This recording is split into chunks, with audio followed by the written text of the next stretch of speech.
Bismillahirrahmanirrahim. Alhamdulillah nahmaduhu wa nasta'inuhu wa nastaghfiruh. Wa na'udzu billahi min syururi anfusina wa min sayyiati a'malina. Man yahdihillahu fala mudilla lahu wa man yudlil fala hadiya lahu. Asyhadu an la ilaha illallah wahdahu la syarika lah wa asyhadu anna Muhammadan abduhu wa rasuluh la nabiyya ba'da. Allahumma salli wa sallim ala nabiyyina Muhammad wa ala alihi wa sahbihi ajma'in, amma ba'd. Hadirin dan hadirat serta para pemirsa yang saya hormati, Assalamualaikum warahmatullahi wabarakatuh.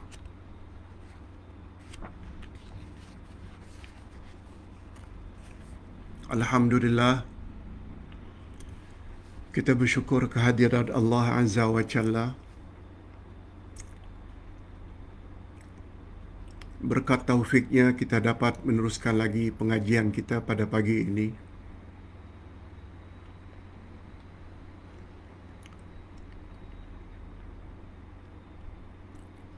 Di bawah topik atau tajuk doa agar terhindar dari murka dan siksaan Allah.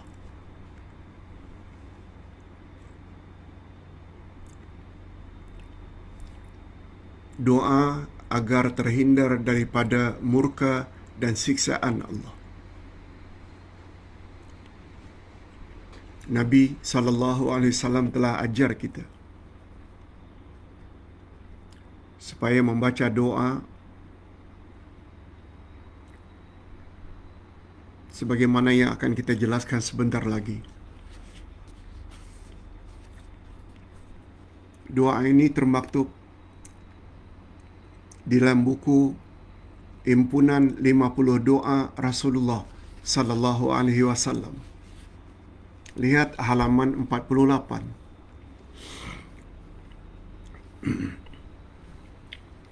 Bunyi doa sebagaimana berikut.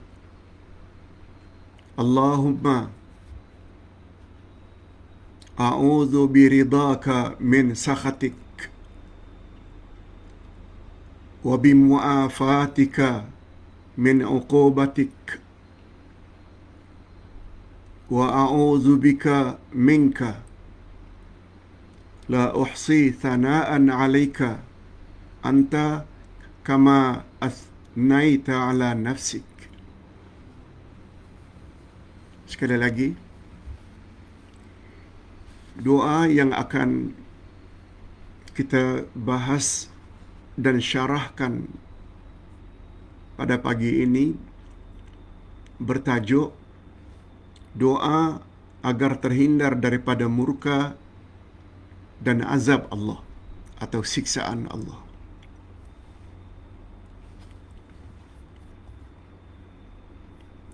Doa ini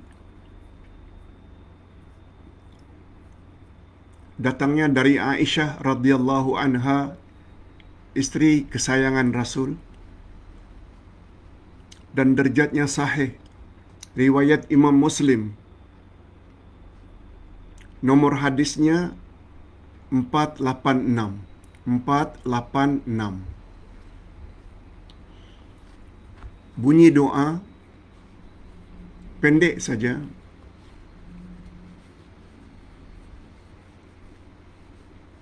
Allahumma a'udzu biridhaka min sakhatik wa bimu'afatika min 'uqubatik wa a'udzu bika minka la uhsi thana'an 'alaika anta kama athnaita 'ala nafsik. Kita terjemahkan dulu secara harfiah, literal translation.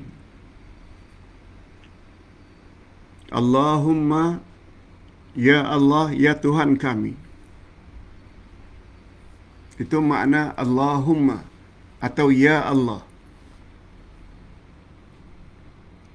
A'udzu biridaka. Boleh dibaca langsung a'udzu biridaka min sakhatik, juga boleh ditambah inni pada setengah riwayat. Allahumma inni a'udzu biridaka min sakhatik. Ya Allah, aku berlindung dengan redamu daripada murkamu. Allahumma a'udzu biridaka min sakhatik, juga boleh tambah inni. Allahumma inni a'udzu biridaka min sakhatik. Artinya, ya Allah, aku berlindung dengan redamu daripada murkamu. Wa bimu'afatika min uqubatik. Dan aku berlindung dengan kemaafanmu daripada hukumanmu, daripada siksaanmu, daripada azabku, juga boleh. Wa bimu'afatika min uqubatik. Dan aku berlindung dengan kemaafanmu daripada hukumanmu, azabmu, siksaanmu. Wa a'udzu bika minka. Aku berlindung dengan rahmat engkau. Bika maksudnya dengan rahmatmu. Minka daripada hukumanmu. Secara tersirat. Wa a'udzu bika minka. Aku berlindung kepadamu. Aku berlindung dengan berkat rahmatmu. Minka daripada hukuman atau siksaanmu. Walaupun rahmat itu dan murka itu tidak disebut, tapi begitu maksudnya. A'udzu bika, aku berlindung denganmu, maksudnya dengan rahmatmu. Minka, daripadamu, maksudnya daripada siksaan atau azabmu. La uhsi thana'an 'alaika anta kama asnaita 'ala nafsik.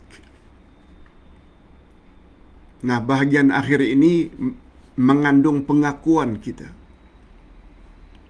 Aku tidak mampu, ya Allah. Aku tidak mampu menghitung betapa banyaknya sanjungan terhadapmu. Berapa banyak sanjungan terhadapmu, aku tak mampu menghitungnya. Dengan kata lain, aku tidak mampu mensyukuri nikmatmu yang sekian banyak. Sebagaimana bilangan sanjungan engkau terhadap dirimu sendiri. Okey. Itu baru terjemahan harfiah.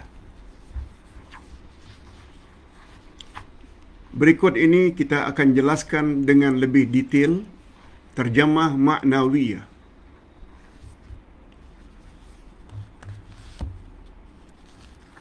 Terjemah maknawiyah untuk hadis Nabi dipanggil dengan syarah hadis.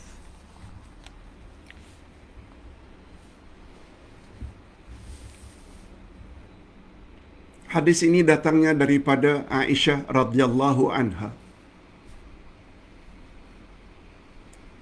Bunyi panjangnya, faqadtu Rasulullah sallallahu alaihi wasallam lailatan minal firash faltamastuhu. Artinya, aku kehilangan Rasulullah pada suatu malam ketika kami tidur satu katil. Maknanya malam itu malam giliran Aisyah. Aisyah begitu terjaga tengah malam, tiba-tiba Nabi sallallahu alaihi wasallam tidak ada di sampingnya. Faltamastuhu. Lalu aku pun mencarinya.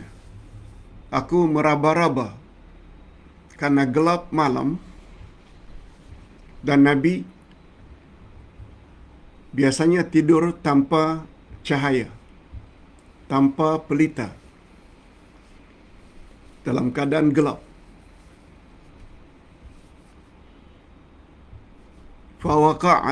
Fawaqa'at yadayya ala batni qadamai wa huwa fil masjid.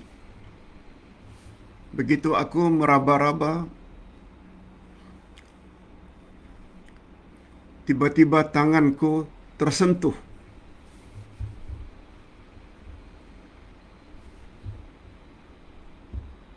dua telapak kaki Rasul sallallahu alaihi wasallam yang sedang sujud. Nabi waktu itu sedang sujud, sedang salat malam.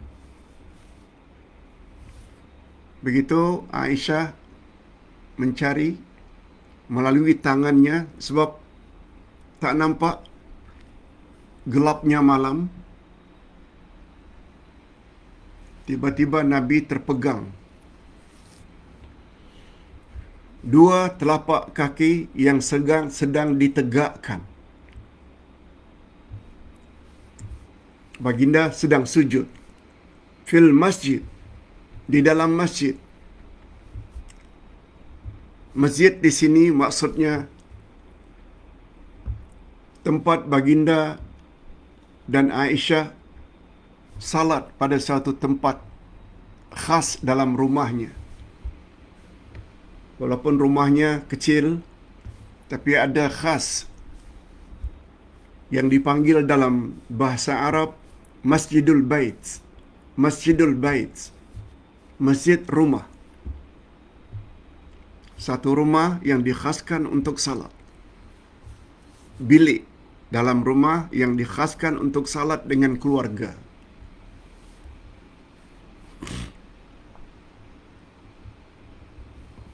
Wahuma mansubatan.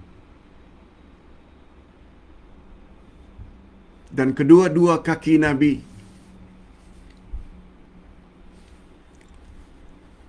kedua-dua telapak kaki Nabi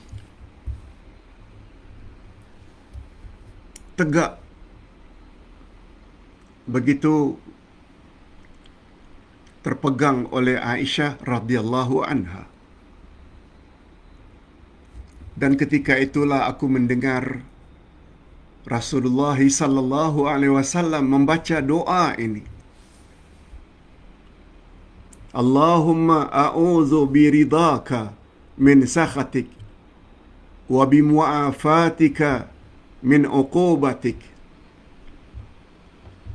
A'udzu bika minka la uhsi thana'an 'alaika anta kama athnaita 'ala nafsik.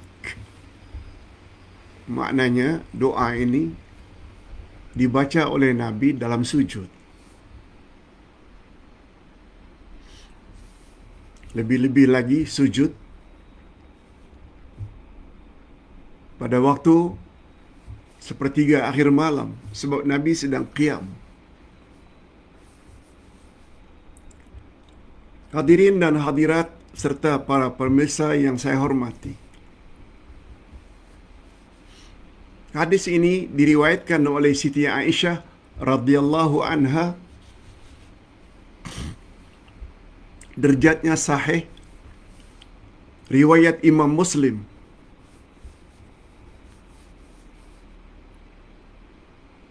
Okey. Sekarang kita perluaskan lagi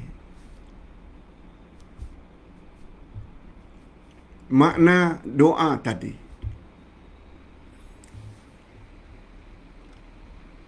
Ini yang Ustaz pernah katakan. Buku ini sangat singkat. Hanya topik doa dan terjemahan. Di bawahnya ada footnote.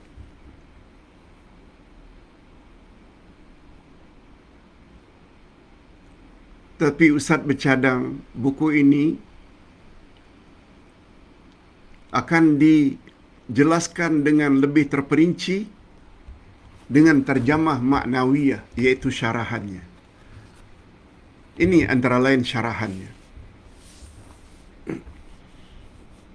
Kana Nabi sallallahu alaihi wasallam yajtahidu fit taqarrub ila Allah biqiyamil lail. Adalah menjadi amalan Nabi sallallahu alaihi wasallam salat tahajud pada sepertiga akhir malam. Wa yuksiru du'a wa tadarru'.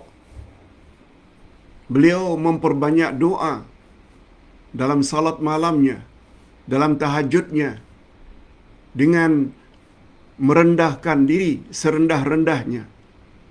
Sebagaimana kita sama-sama maklum, Rasul sallallahu alaihi wasallam bersabda, tempat yang paling dekat antara hamba dengan Tuhannya adalah ketika sujud. Oleh sebab itu, perbanyakkan doa di dalam sujudmu. Wa fi hadzal hadits taqulu Aisyah radhiyallahu anha. Dalam hadis ini Aisyah berkata, faqadtu Rasulullah lailatan minal firash. Aku kehilangan Rasulullah dari atas katil, padahal kami tidur bersama. Ai innaha kanat lailatuha. Itu bermakna malam itu adalah malam giliran Aisyah.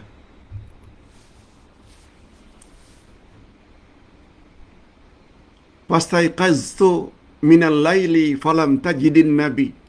Begitu aku bangun, Nabi tidak ada di sampingku. Faltamastuhu. Lalu aku mencari baginda dengan tanganku, meraba-raba. Wa tabhasu aina huwa. Lalu aku mencarinya, di mana kiranya baginda malam itu. Pergi dari sisiku. Fawaqa'at yadi ala batni qadamaihi wa huwa fil masjid wa huwa mansubatan. Ketika aku meraba-raba, tanganku terpegang. Dua telapak kaki baginda yang sedang tegak. Baginda sedang sujud di dalam masjid. Masjid yang dimaksudkan Masjidul Bait, masjid rumah. Ada juga yang mengatakan masjid adalah Masjid Nabawi. Sebab Masjid Nabawi dengan rumah Rasul bersama Aisyah betul-betul bersebelahan. Tapi yang lebih kuat, yang dimaksudkan masjid di sini adalah masjid rumah.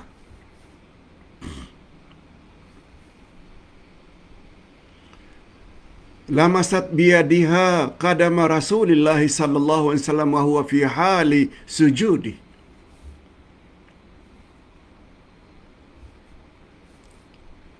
Aisyah terpegang kedua telapak kaki Nabi ketika itu baginda sedang sujud. Wa yad'u wa yaqul, beliau atau baginda berdoa sambil membaca, Allahumma a'udzu biridhaka min sakhatik wa bimu'afatika min uqubatik a'udzu bika minka la uhsi sana'an 'alaika anta kama athnaita 'ala nafsi.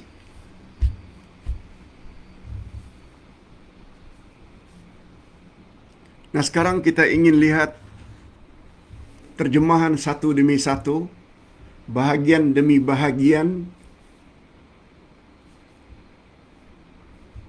ungkapan baginda Rasul sallallahu alaihi wasallam dalam doanya tadi.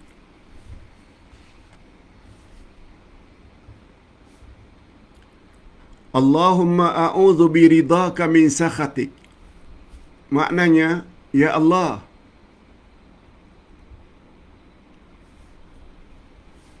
aku berlindung dengan keredaanmu daripada murka-Mu. Aku berlindung dengan kemaafan-Mu dari siksaan-Mu. Wa a'udzu bika minka.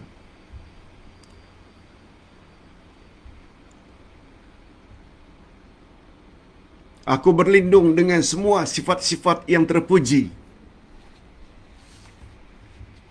yang ada di sisi-Mu, antara lain dengan redha-Mu, antara lain dengan kemaafan-Mu,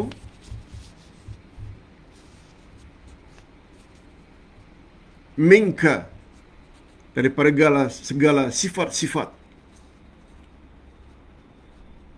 murka-Mu, siksaan-Mu, dan lain-lain.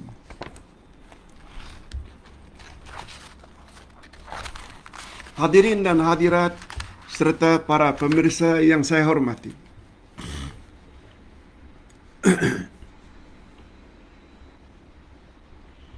Kemudian bahagian akhir dari doa tersebut, Rasulullah bersabda, Rasulullah berdoa, la uhsi sana'an 'alaika anta kama athnaita 'ala nafsik. Maksudnya, aku tidak mampu, ya Allah,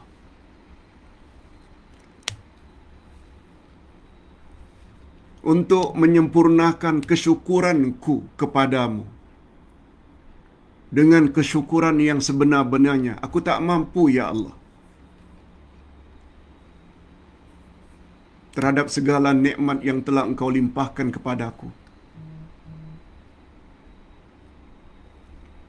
Wa anta ya Rab, Engkau wahai Tuhanku, kama asnaita ala nafsik, sebagaimana Engkau telah sanjung dirimu sendiri.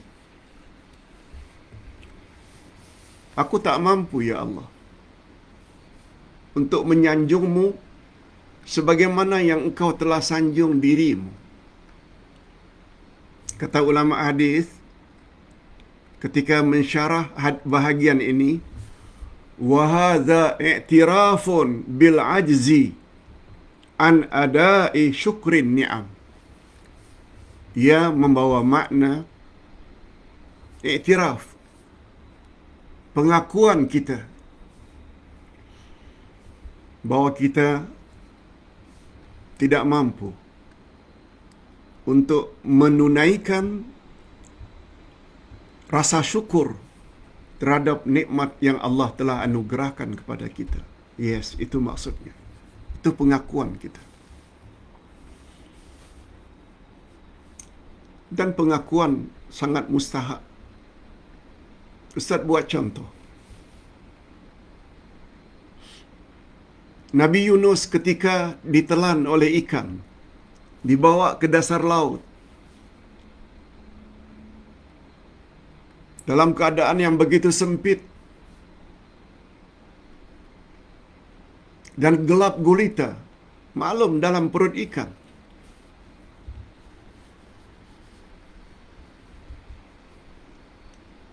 Baginda memohon kepada Allah agar dipanjangkan usianya, diselamatkan. Beliau memuji Allah sebanyak-banyak pujian. La ilaha illa anta, tiada Tuhan yang berhak disembah melainkan Engkau.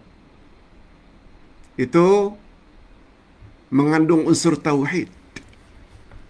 La ilaha illa anta subhanak, maha suci engkau ya Allah, subhanak.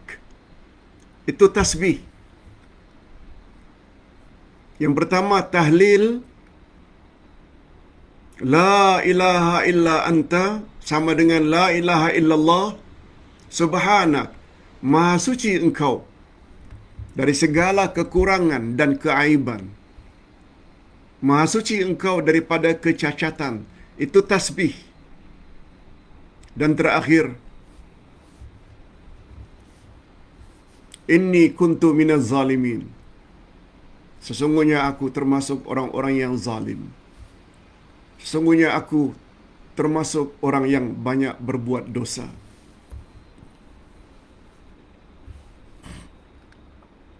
Bahagian yang ketiga ini, pengakuan manusia bahawa dia telah banyak berbuat aniaya, berbuat zalim, berbuat dosa, buat perkara yang Allah tidak suka. Nabi Yunus mengaku karena beliau telah meninggalkan kaumnya tanpa izin Allah. Akhirnya menyeberang lautan, dilanda oleh ombak yang besar, sehingga salah seorang daripada penumpang kapal mesti dibuang.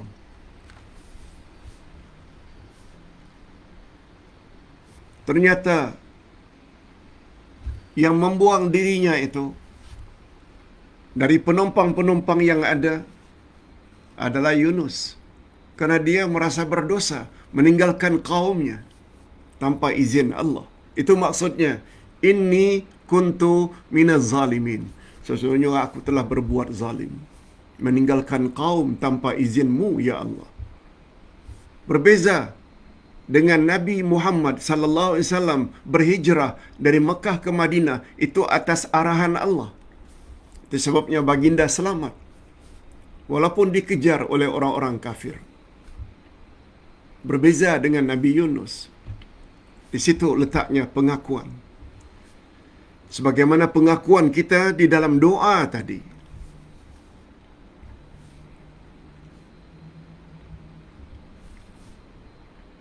La uhsi thana'an 'alaika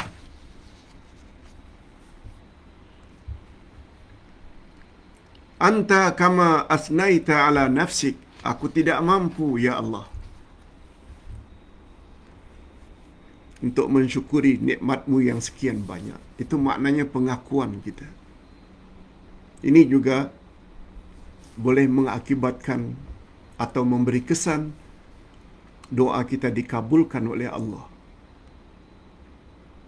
Itu sebabnya kata Nabi Muhammad sallallahu alaihi wasallam memetik ayat Quran. Kalaulah tidak karena tasbihnya Nabi Yunus, subhanak, niscaya Allah akan letakkan Nabi Yunus dalam perut ikan itu sampai hari kiamat.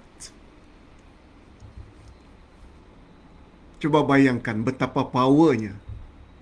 Subhanak, subhanallah, subhanallah, subhanallah.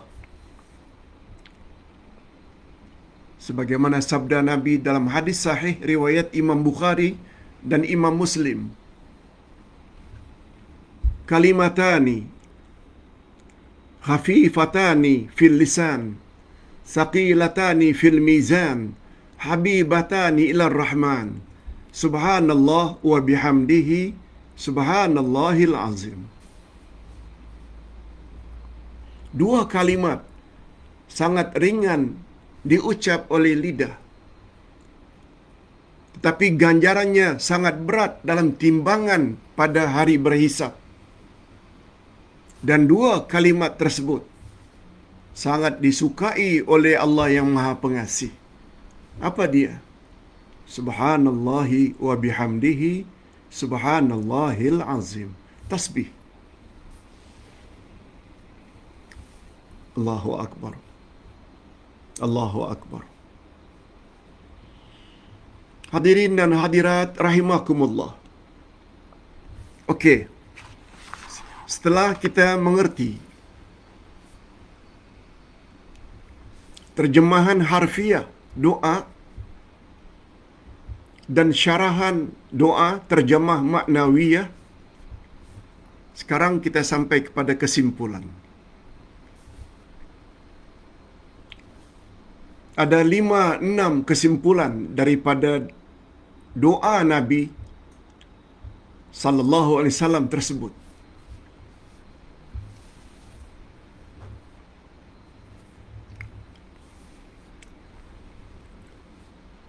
Iaitu kejadiannya antara Nabi dengan Aisyah radhiyallahu anha.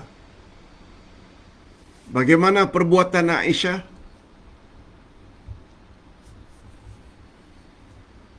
Apa yang diucap oleh Nabi? Apa pengajaran yang dapat kita ambil? Pertama sekali,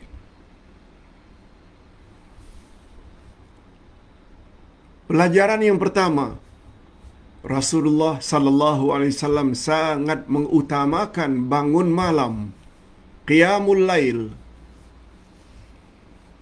untuk beribadat kepada Allah. Itu dia pengajaran yang pertama. Sudah menjadi amalan Rasulullah setiap malam. Mendekatkan diri kepada Allah. Apalagi ketika itu, menurut pahaman salafus salih, berdasarkan hadis Nabi, riwayat Imam Bukhari, Allah turun ke langit dunia.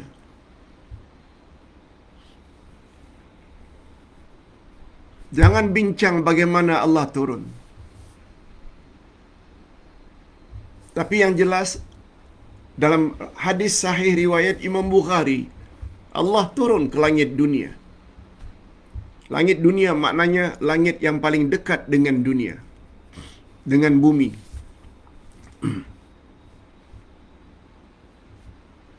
Lalu Allah Subhanahu wa taala offer, umatku yang banyak buat dosa, minta ampunlah kamu sekarang. Niscaya aku akan ampunkan dosa-dosamu. Hamba-hambaku yang punya hajat, panjatkanlah, katakanlah hajatmu kepadaku, supaya aku boleh kabulkan. Nah, ketika itu, lebih-lebih lagi minta ampun pada Allah. Disebut dalam Al-Quran, wabil ashari hum yastaghfirun. Pada waktu sahur, orang-orang beriman memohon ampun kepada Allah. Satu. Apalagi salat malam ini disebut oleh Nabi di dalam satu hadis sahih.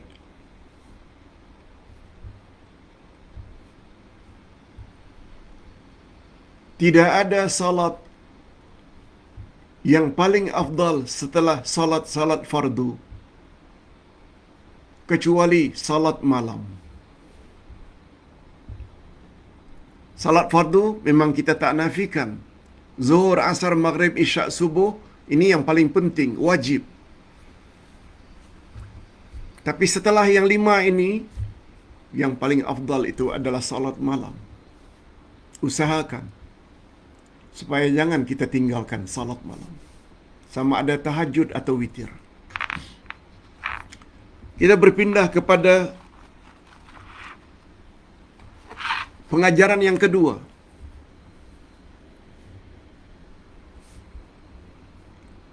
Wuqu'ul ghirah minad dara'ir. Maksudnya, terdapat rasa cemburu yang luar biasa terhadap madu-madunya. Mengapa Aisyah segera mencari Rasul ketika terbangun tengah malam? Barangkali di hati kecilnya, jangan-jangan Rasul pergi ke rumah madunya, padahal itu malam gilirannya, yang Nabi tak patut tinggalkan baginda, tinggalkan Aisyah. Ini kata ulama hadis, ia mengandung makna cemburu seorang wanita terhadap suaminya. Lebih-lebih lagi mereka yang poligami. Itu adalah perkara fitrah. Ustaz pernah baca satu buku yang dikarang oleh Bintu Syati, isteri Rasul. Beliau tulis dalam buku tersebut bagaimana cemburunya isteri Rasul terhadap sesama madu mereka. Rupanya hadirin dan hadirat, masalah cemburu ini adalah fitrah. Dan cemburunya seorang wanita menunjukkan cintanya yang sejati terhadap suaminya. Kalau boleh, suaminya itu miliknya sendiri.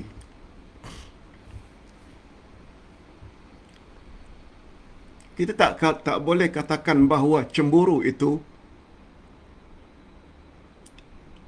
adalah sifat yang aib, sifat yang tercela. Tak. Isteri-isteri Rasul, termasuk Aisyah radhiyallahu anha, cemburunya bukan main. Semua kita tahu kisah kerjasama Aisyah dengan Hafsah. Aisyah anak Abu Bakar, Hafsah anak Umar, untuk mengenakan madu mereka yang bernama Zainab binti Jahash. Ceritanya panjang.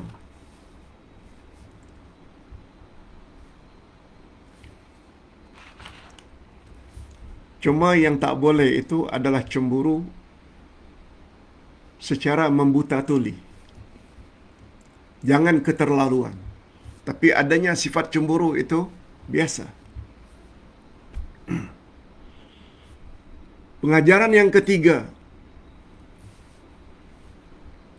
dari hadis tersebut, dari doa tersebut, pengajaran yang ketiga,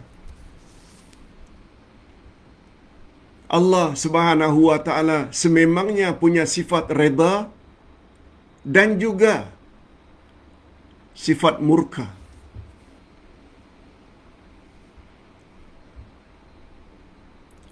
Allahumma inni a'udzu biridhaka min sakhatik. Ya Allah, sesungguhnya aku memohon perlindungan dengan redamu daripada murkamu. Maknanya kedua-dua sifat itu sifat milik Allah. Allah bukan saja punya sifat redha, Allah juga punya sifat murka. Mudah-mudahan kita termasuk ke dalam golongan orang-orang yang senantiasa mendapat redha Allah. Dan mohon dilindungi daripada murka Allah. Itu sebabnya beberapa hari yang lalu Ustaz ada sebut, redha Allah ini sangat mustahak, melebihi daripada syurga. Murka Allah ini sangat berbahaya, lebih berbahaya daripada neraka. Sebab dengan redha Allah kita layak masuk syurga. Sebab dengan murka Allah akhirnya kita dihumban dalam neraka. Itu sebabnya kita bila meminta, kita sebut redha dulu baru syurga. Begitu juga ketika kita mohon dilindungi, mohon dilindungi Allah dari murkanya dulu baru neraka. Semua kita hafal doa itu. Allahumma inni as'aluka ridhaka wal jannah. Ya Allah, aku mohon redamu dan syurga. Wa a'udzu bika min sakhatika wan nar. Dan aku berlindung kepadamu dari murkamu dan neraka. Ridha disebut dulu baru jannah. Murka disebut dahulu baru nar. Pengajaran yang keempat.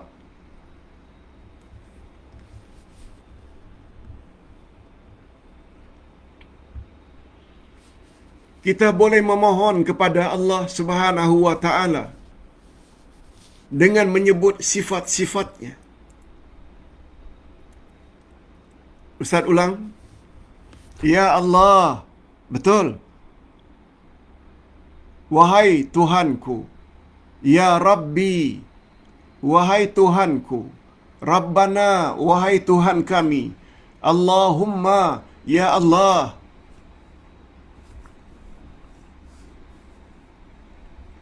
Semua kita tahu. Rabbighfirli wa liwalidayya. Rabbana atina fid dunya hasanah. Rabbana zalamna anfusana. Allahumma. Makna Allahumma, ya Allah.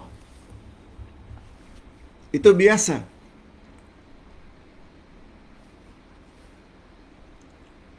Di dalam setiap nama Allah ada sifat. Ar-Rahman, Ar-Rahim itu nama. Sifat yang ada di dalamnya rahmat. Rahmat itu sifat.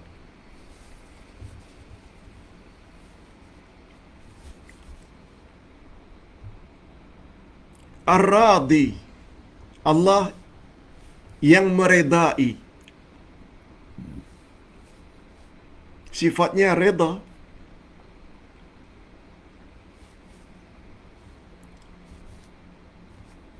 Afun, Allah pemaaf. Mu'afat itu sifat.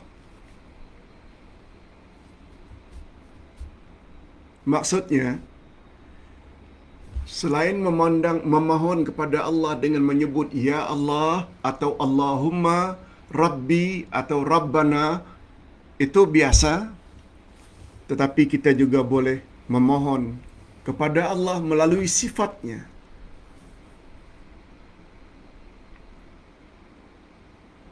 Ini yang kita sebut dalam doa tadi. Nabi baca, Allahumma inni a'udzu biridaka. Biridaka. Kita tak sebut Allahumma inni a'udzu billah. Ya Allah, aku berlindung kepada Allah. Betul? Tapi mengapa di sini disebut Allahumma inni a'udzu biridaka? Ya Allah, aku mohon berlindungan dengan redamu. Min sakhatik, daripada murkamu. Wa a'udzu bimu'afatika, aku berlindung dengan kemaafanmu. Min uqubatik, daripada hukumanmu. Ini yang Ustaz maksudkan, kita mohon kepada Allah dengan sifat Allah. Ustaz sudah sebut sebelum ini, ketika seorang sahabat mengadu pada Rasul, sendi-sendinya sakit-sakit. Lutut, kaki, lengan, bahu sakit. Setelah dia memeluk Islam. Apa yang patut saya buat ya Rasulullah? Rasulullah hanya mengajar, pegang bahagian yang sakit, umpamanya bahu, atau lutut, atau siku, pegang. Baca Bismillah 3 kali. Bismillah, Bismillah, Bismillah. Kemudian sambung dengan doa 7 kali. Apa doa itu? A'udzu bi'izzatillahi wa qudratihi min syarri ma ajidu wa uhadzir. A'udzu bi'izzatillah. Aku berlindung dengan keperkasaan Allah. Wa qudratih. Aku berlindung dengan kodrat atau kuasa Allah. Izzah itu sifat dari nama Allah Aziz. Qudrat itu sifat daripada nama Allah Qadir. Ustaz ada tulis ini dalam buku Akidah Ahlus Sunnah wal Jamaah jilid 1. Bahagian jenis-jenis ibadat. Sila rujuk. Ustaz sudah pernah amalkan ini. Pada satu pagi, lutut dan betis Ustaz krem, tak boleh bangun. Padahal pagi itu ada kuliah subuh di Bangi. Tak boleh gerak. Ustaz teringat doa yang diajar oleh Nabi kepada Osman. Ustaz baca, pegang kedua-dua lutut dan betis, Bismillah, Bismillah, Bismillah. A'udzu bi'izzatillahi wa qudrati min syarri ma ajidu wa uhadzir. A'udzu bi'izzatillahi wa qudrati min syarri ma ajidu wa uhadzir.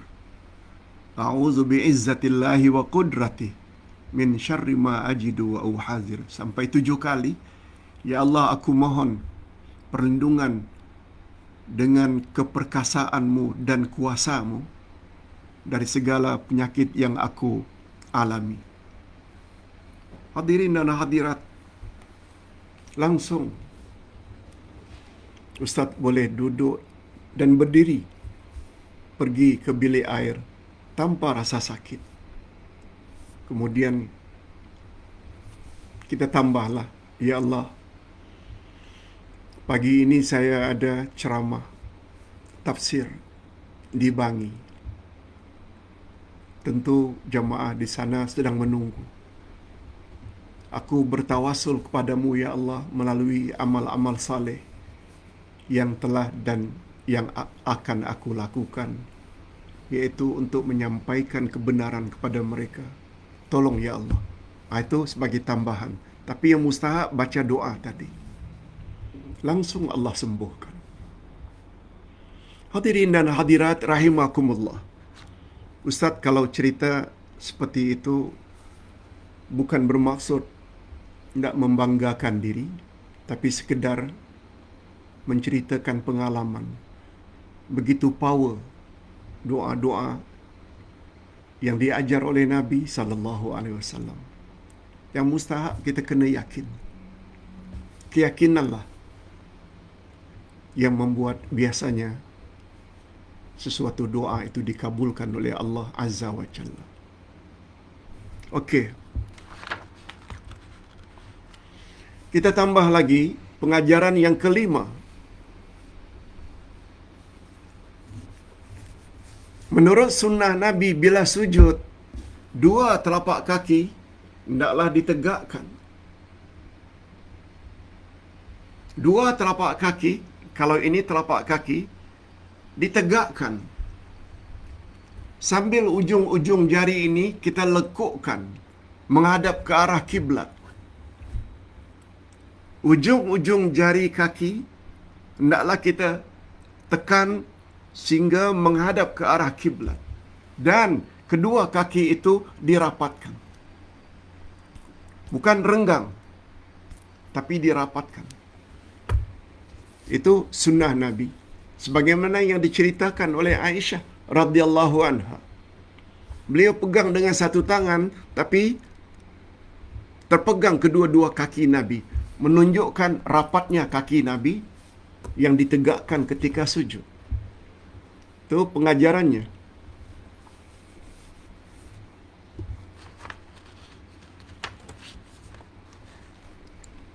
Pengajaran yang keenam, yang terakhir,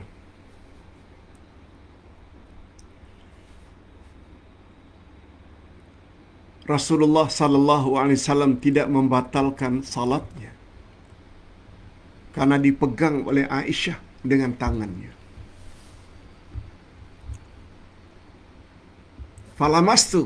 Falamasat yaduha. Tangan Aisyah pegang kedua telapak kaki Nabi. Nabi tidak membatalkan salatnya pun. Menunjukkan bahawa sentuhan, lamas, to touch, tidak membatalkan uduk. Salat tidak sah kalau tidak ada uduk. Kalau anda punya pandangan sentuh saja membatalkan, tentu Nabi akan membatalkan salatnya. Kemudian akan barangkali Aisyah ditegur. Aku kan sedang salat, mengapa kamu pegang aku? Kita baru jelaskan 2 hari yang lalu. Ayat Quran yang berbunyi, La mastumun nisa. Perkara yang boleh membatalkan uduk itu, La mastumun nisa. Kata orang yang paling pakar tafsir Al-Quran, Abdullah bin Abbas radhiyallahu anhuma, lamas di situ dengan makna jima', bukan sentuhan biasa. Banyak pengajaran yang dapat kita ambil daripada hadis ini. Walaupun doa. Ini yang Ustaz coba hendak tulis. Mohon doa, mudah-mudahan Ustaz diberi kekuatan, kesehatan untuk terus menulis apa yang Ustaz tahu. Hadirin dan hadirat rahimakumullah. Pengajaran yang terakhir tadi, Rasulullah sallallahu alaihi wasallam bukan hanya dipegang oleh Aisyah tidak batal uduk. Malah ada satu riwayat Rasulullah selesai beruduk, baginda cium Aisyah, langsung salat. Qublah, di sini juga ada sebut qublah. Qublah itu ciuman kepada isteri, juga tidak membatalkan wuduk. Terserah. Bagi yang punya pandangan sentuh saja batal, terserah. Tapi Ustaz nak bawa dalil-dalil. Islam itu kan dalil, agama ilmu, bukan ikut-ikutan. Bukan pula dengan makna kita memudah-mudahkan agama. Rasulullah itu teladan kita. Rasulullah itu contoh kita. Tapi jangan pula sampai berpendapat, oh setelah beruduk, barulah namanya ikut sunnah Rasul bila cium isteri dulu. Nah, Ustaz tidak bermaksud begitu. Tapi Nabi pernah lakukan. Ini dulu yang dapat Ustaz sampaikan, mudah-mudahan ada manfaatnya.